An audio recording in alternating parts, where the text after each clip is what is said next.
जय जय रघुवीर समर्थ. समर्थ म्हणतात की काही पुण्य असे करायचे असतात की ज्याचा साक्षीदार फक्त परमेश्वरच असावा. बघा म्हटले समर्थ, आपण रोजचं जीवन जगत असतो त्यावेळेस आपल्याला वाटतं की आपल्याला कोणीही पाहत नाही, पण समर्थ म्हणतात की परमेश्वर परब्रह्म हा आपल्याला पाहतच असतो. म्हणून आपल्याला माहिती पाहिजे की नाही, माझा साक्षीदार माझा ईश्वर आहे, माझा साक्षीदार माझा परमेश्वर आहे, त्यामुळे मला उत्तमाचं आणि डोळे उघडे ठेवूनच कर्म आपल्याला करता आलं पाहिजे असं समर्थ आपल्याला ते सांगतात. आणि म्हणूनच समर्थ म्हणतात की काही पुण्य असेही करायचे की त्याचा साक्षीदार फक्त परमेश्वरच असावा असं समर्थ आपल्याला ते सांगतात. समर्थ म्हणतात की दुसऱ्याचे परीक्षण करण्याआधी स्वतःचं बारीक निरीक्षण करा. समर्थ म्हणतात की दुसऱ्याचं परीक्षण करण्याआधी स्वतःचं आपल्याला बारीक निरीक्षण करता आलं पाहिजे. परिपूर्ण या जगामध्ये कोणीही नसतं. समर्थ म्हणतात की परिपूर्ण या जगामध्ये कोणीही नसतं, म्हणून कोणालाही कधीही नावं ठेवू नका. परिपूर्ण या जगामध्ये कोणीही नसतं, म्हणून कोणालाही कधीही नावं ठेवू नका असं समर्थ आपल्याला ते सांगतात.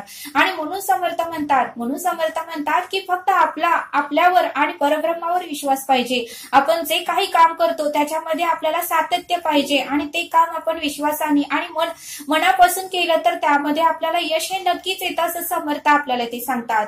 समर्थ म्हणतात की आपल्या कष्टावर आपला विश्वास पाहिजे. जर आपण आपल्या कष्टावर विश्वास ठेवला आणि जशी आपली परिस्थिती सुधारत जाते तसतसा लोकांचा आपल्याकडे दृष्टिकोन, आपल्याकडे पाहण्याचा दृष्टिकोन हा आपोआपच बदलत जाईल असं समर्थ आपल्याला ते सांगतात.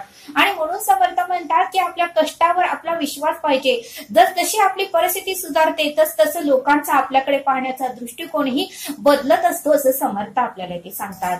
समर्थ म्हणतात की बऱ्याच वेळ आपल्या दैनंदिन जीवन जगत असताना अनेक घटना, अनेक प्रसंग, अनेक वादविवाद, अनेक प्रसंग घडत असतात. त्यावेळेस आपण जाऊ दे म्हणून बऱ्याच वेळे आपण त्याकडे दुर्लक्ष करतो.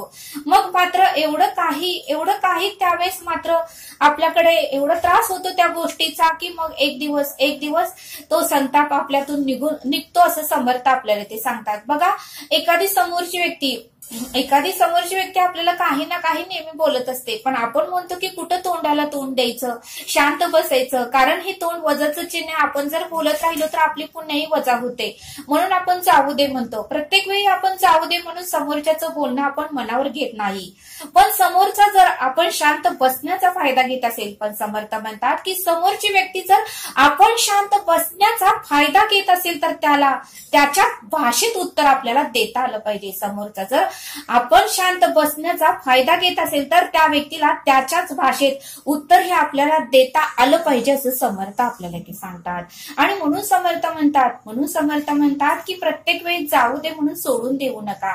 जर एखादी व्यक्ती जर रॉंग बोलत असेल तर त्या व्यक्तीला त्याच्या भाषेमध्ये आपल्याला उत्तर हे देता आलं पाहिजे असं समर्थ आपल्याला ते सांगतात. समर्थ म्हणतात की कधीही सौंदर्याचा गर्व करू नका. कधीही सौंदर्याचा आणि सुंदर रूपाचा कधीही गर्व करू नका. सौंदर्याचा गर्व असण्यापेक्षा आपल्याकडे संस्काराचा अभिमान असावा. सौंदर्याचा गर्व असण्यापेक्षा आपल्याकडे संस्काराचा अभिमान असावा असं समर्थ आपल्याला ते सांगतात.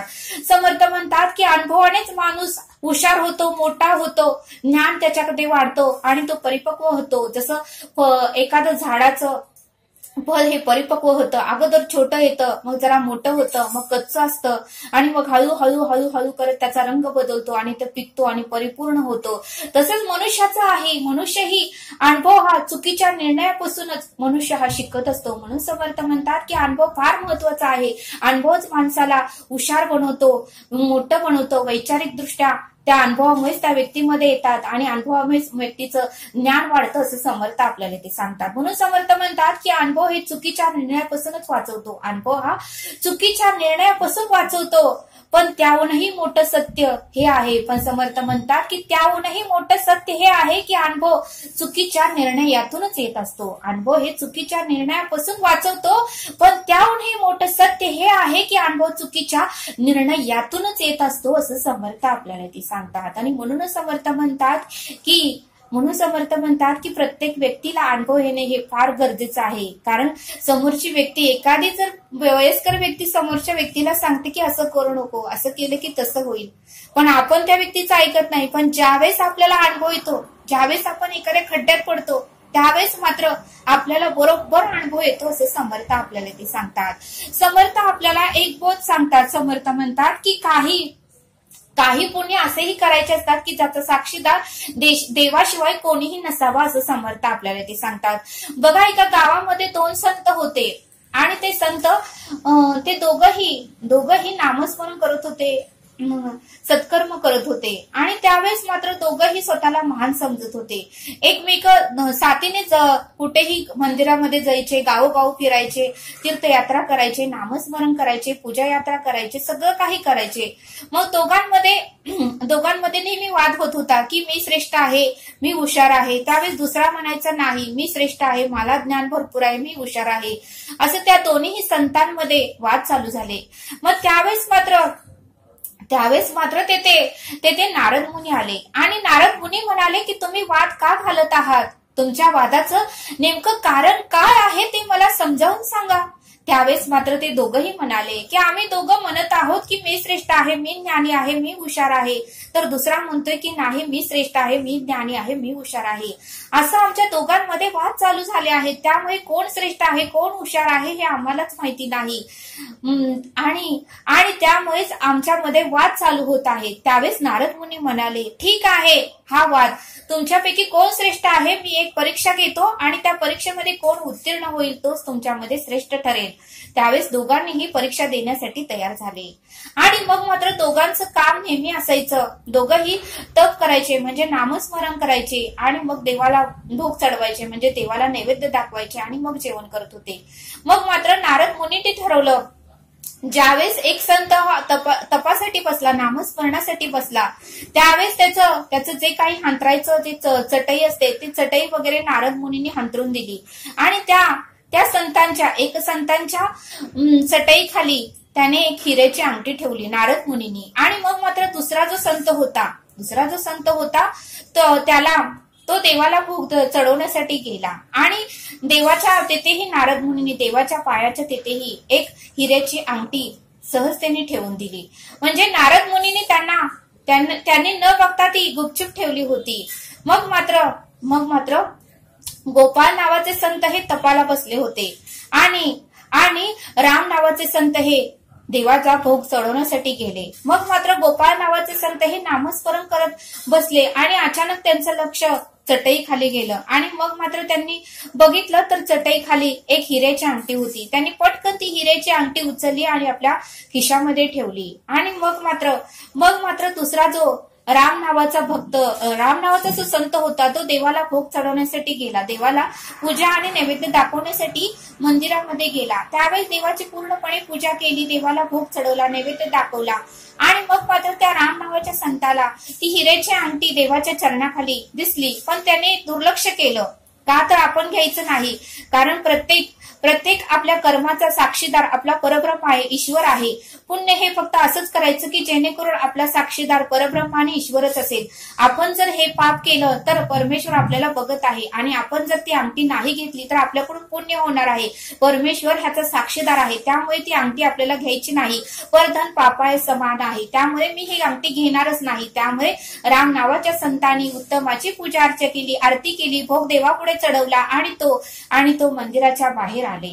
आणि मग मात्र गोपाल नावाच्या संताचीही उपासना तप व्यवस्थित झालं. मग दोघेही मंदिराच्या बाहेर आले.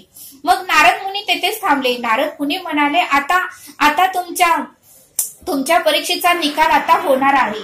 त्यावेळेस मात्र दोघंही म्हणाले, हो आम्ही परीक्षा दिली आहे, आता आमच्या परीक्षेचा निकाल काय आहे ते तुम्ही सांगा. तुम्हीच म्हटला होता ना हे सगळं काम केल्यानंतर मी तुम्हाला निकाल सांगणार आहे. त्यावेळेस नारद मुनी म्हणाला, तुमच्या